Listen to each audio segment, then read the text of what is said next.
ఈడేంటా ఇలా తిరిగేస్తున్నారని చూస్తున్నారు ఏంటండి? ఏం లేదండి, మన దగ్గరికి అయితే ఈ రోజు స్కూటీ వచ్చిందండి. అన్న వచ్చి అంటాడు, తమ్ముడు బ్రేక్ వేస్తుంది, లారీ సౌండ్ వచ్చేస్తుంది అంటున్నాడండి. బ్రేక్ వేస్తుంటే పక్కన లారీ వెళ్తుందో బండి వెళ్తుందో పక్కన వాళ్ళకి అర్థం కావట్లేదు అన్నాడండి. వెంటనే వెళ్ళి రెంజిన్లు తెచ్చేసి టైర్ ఇప్పేసానండి. ఇప్పి చూస్తేనేమో బ్రేక్ స్కూల్ పోయినాయండి బాబా. అన్నతో ఇంకా బ్రేక్ స్కూల్ పోయినాయి అన్న, కొత్త వేసేయమంటావంటే వేసి తమ్ముడు నీకు ఎందుకు అన్నాడండి. ఇంకా మనం అవుతామండి, గబగబా వెళ్ళి బ్రేక్ స్కూల్ తెచ్చేసి వెంటనే బిగిచ్చేయనండి. బిగిచ్చేసిన తర్వాత అన్నతోటి, అన్న ఇప్పుడు వస్తుందేమో చూడన్నా లారీ సౌండ్ అంటే, లేదు తమ్ముడు అలా గుర్రం మీద వెళ్తున్నట్టుంది అని అన్నాడండి. అదే మరా మన పనితీరు.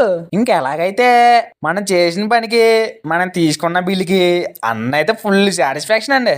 సరే అండి, మరో ఉంటాను.